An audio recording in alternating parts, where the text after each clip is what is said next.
Hi guys, Miss Davis here, ready for day 11 of the Anne Frank series. Today I want to kind of pick up where we left off yesterday, and a common thread for the journal entries that are all gathered here today is sort of this idea of the news sustaining them and the news keeping them going. There are a few things that keep the Franks going while they're away and hiding, and one is the news cycle, and then there are other things that she mentions as the journal entries continue. So that's a common thread that we've explored before, and it will continue on today, as well as this idea that normal life still keeps kind of happening. Things keep popping up, life goes on even while they're in hiding, and they have to sort of figure out how are we going to deal with what would normally be a completely normal and maybe celebrated circumstance in hiding, where it's really a very unusual thing.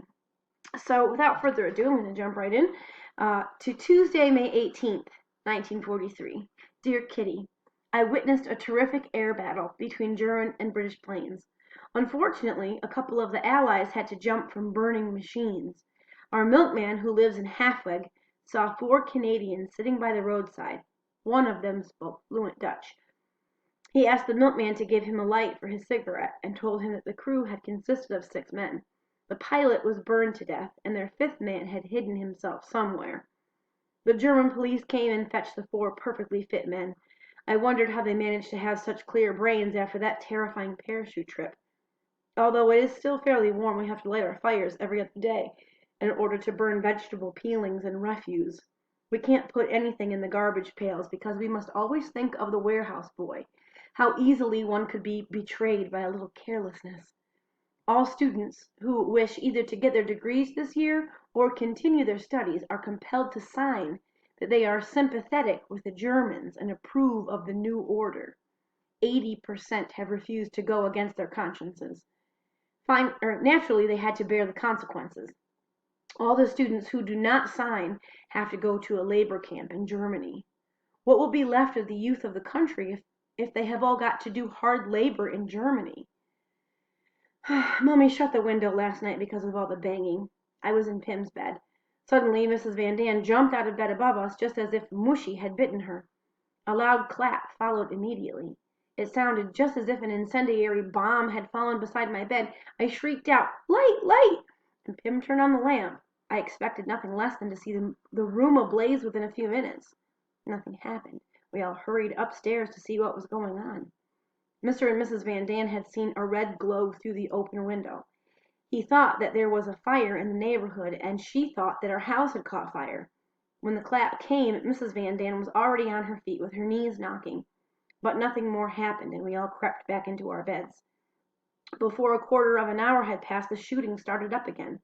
Mrs. Van Daan sat bolt upright at once, and then went downstairs to Mr. Dussell's room, seeking there the rest she could not find with her spouse.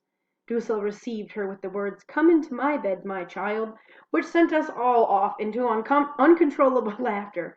The gunfire troubled us no longer. Our fear was banished. Yours, Anne. So again, she gets the secondhand story of soldiers outside from, secondhand, and it sort of sustains what is going on. And then normal everyday things, like we have garbage. What are we going to do with the garbage? Like, they can't just put the bag of garbage out because it would raise suspicions of where's the garbage coming from. So a normal everyday thing has become suddenly a thing which we have to go way around out of our way to sort of handle. And so those two things combined kind of make up the general feeling of this set of journal entries. Normal life goes on, but we can't deal with it normally, and news from the outside world is going to keep us moving, keep us sustained, keep us going. Next journal entry, Sunday, June 13th, 1943. Dear Kitty, my birthday poem from Daddy is too good to keep from you. And I'll just pause right there really quickly. So Anne got this journal for her birthday last year when she started writing in the journal, so it's been a whole year already since Anne started writing. My birthday poem from Daddy is too good to keep from you. As Pim usually writes verses in German, Margot volunteered to translate it. Judge for yourself whether Margot didn't do it brilliantly. After the usual summary of the events of the year, this is how it ran. Though youngest here, you are no longer small, but life is very hard. since one and all aspire to be your teacher. Thus and thus we have experience, take a tip from us. We know it because we did it long ago. Elders are always better, you must know. At least that's been the rule since life began. Our personal faults are much too small to scan. This makes it easier to criticize the faults of others, which seem double size. Please bear with us, your parents, for we try to judge you fairly and with sympathy.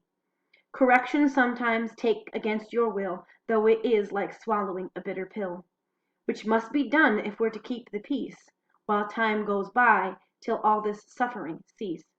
You read and study nearly all the day, who might have lived in such a different way. You're never bored and bring us all fresh air. Your only moan is this, what can I wear? I have no knickers, all my clothes are so small. My vest might be a loincloth, that is all. To put on shoes would mean to cut off toes. Oh dear, I'm worried by so many woes. There was also a little bit more about food that Margot could not translate into rhyme, so I shall leave that out. Don't you think my birthday poem is good? I've been thoroughly spoiled in other ways and received a lot of lovely things. Among other things, a fat book on my pet subject, the mythology of Greece and Rome. I can't complain of a shortage of sweets, either. Everyone has broken into their last reserves. As the Benjamin of the family in hiding, I'm really more honored than I deserve. Yours, Anne. So again, to note, it's been a whole year since she started writing in her journal, and they've been in hiding for a long time. So the fact that our quarantine has only really lasted in earnest a couple of weeks at this point makes me feel bad about complaining, and also humbled that she handles it with such grace and just sort of does what she needs to do. The poem does acknowledge, as we talked about yesterday, the big row between Anne and her mom and the squabbles that they're having. And they do acknowledge, at least in the poem, that they've kind of been hard on her and pointing out her flaws. And maybe that's one of the reasons why she likes the poem, because it's acknowledging, yeah, we know we've been hard on you. You're in a hard spot. But yet you're continuing to grow. I mean, not just physically, so growing out of her clothes, but growing emotionally and psychologically and intellectually, growing this whole time over the course of an entire year. So that's something to think about in this particular entry. The next one, Tuesday, the 15th of June, 1943. Dear Kitty, lots of things have happened, but I often think that all my uninteresting chatter bores you very much, and that you're glad not to receive too many letters, so I shall give you the news in brief. Mr. Wasson has not been operated on for his duodenal ulcer. When he was on the operating table and they had opened him up, the doctors saw that he had cancer, which was far too advanced to operate. So they stitched him up again, kept him in bed for 3 weeks and gave him good food, and finally sent him home again. I do pity him terribly, and I think it's rotten that we can't go out. Otherwise, I should certainly visit him frequently and cheer him up. It is a disaster for us that good old Wasson won't be able to keep us in touch with all that goes on, and all he hears in the warehouse. He was our best helper and security adviser. We miss him very much indeed. It will be our turn to hand in our radio next month. Kufius has a clandestine baby set at home that he will let us have to take the place of our big Phillips. It certainly is a shame to have to hand in our lovely set, but in a house where people are hiding one dare not, under any circumstances, take wanton risks so as to draw the attention of authorities. We shall have the little radio upstairs, on top of hidden Jews, clandestine money, and clandestine buying. We can add a clandestine radio. Everyone is trying to get hold of an old set and to hand that in instead of their source of courage. It is really true that as the news from the outside gets worse, so the radio with its miraculous voice helps us to keep up our morale and to say again, chins up, stick it out, better times will come. Yours, Anne. So I have a couple of thoughts at the end of this journal entry. One, I feel horrible that Mr. Wasson has cancer and they can't do anything for him. They just sew him up and send him home to die. Like, that's awful and sad, and that they will miss him terribly. But again, can't go visit him. That seems relevant. And then also this idea about the radio, and I know it's hard for us to picture because we think radios are this big, but radios back in the 40s, they used to be like sitting on the floor, shoulder height, big radios that people would lay around and sit around to catch the fireside chats and the news from the front, and it was a really big lifeline. It was as important in their lives as, let's say, the cell phone is in ours. And you imagine if someone's like, well, you can't have your smartphone, but I got this crappy little flip phone that you can take upstairs, and here you go. I mean, that shows you how important the radio is in their life to keeping in touch with the world going on. And she says it keeps up their morale and helps them keep their chin up. So it's a really important thing to staying connected with the outside world. And again, life just keeps happening.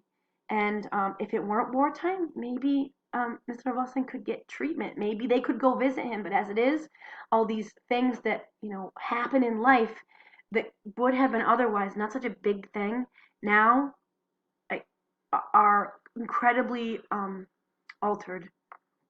All right, next entry, Sunday, July 11th, 1943. Dear Kitty, to return to the upbringing theme for the umpteenth time, I must tell you that I really am trying to be helpful, friendly, and good, and to do everything I can so that the rain of rebukes dies down to a light summer drizzle. It is mighty difficult to be on such model behavior with people you can't bear, especially when you don't mean a word of it. But I do really see that I get on better by shamming a bit, instead of my old habit of telling everyone exactly what I think, although no one ever asked my opinion or attached the slightest importance to it. I often lose my cue and I simply can't swallow my rage at some injustice, that for 4 long weeks we hear nothing but an everlasting chatter about the cheekiest and most shameless girl on earth. Do you think that sometimes I've cause for complaint? It's a good thing that I'm not a grouser, because then I might get sour and bad-tempered. I've decided to let my shorthand go for a bit.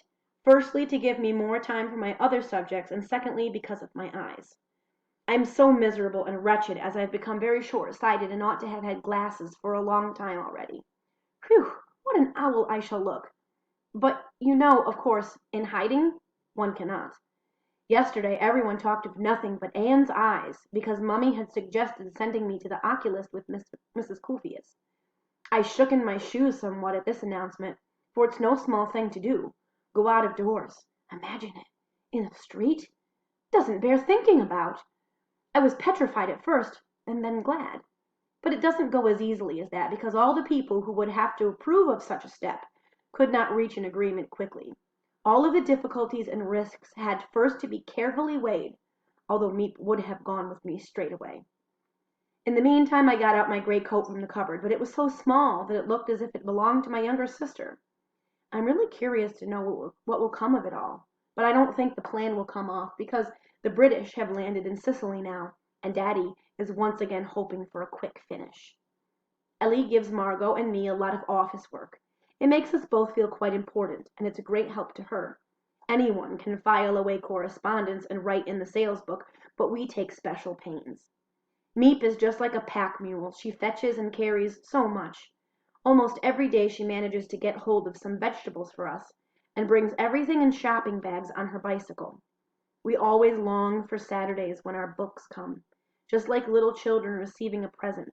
Ordinary people simply don't know what books mean to us, shut up here. Reading, learning, and the radio are our amusements. Yours, Anne. And so here are my thoughts for the day today. Again, coming through this journal entry, things that are normal, like I grew my coat, I need a new one. Or my eyes are getting fuzzy, I need to go to the eye doctor and get a pair of glasses. Things that are like no big deal, all of a sudden now are darn near impossible.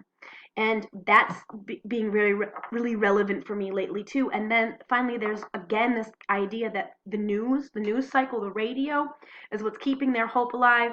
Reading is what's keeping their minds sharp and fresh, and learning something new is the spice of life here. So let me ask you this.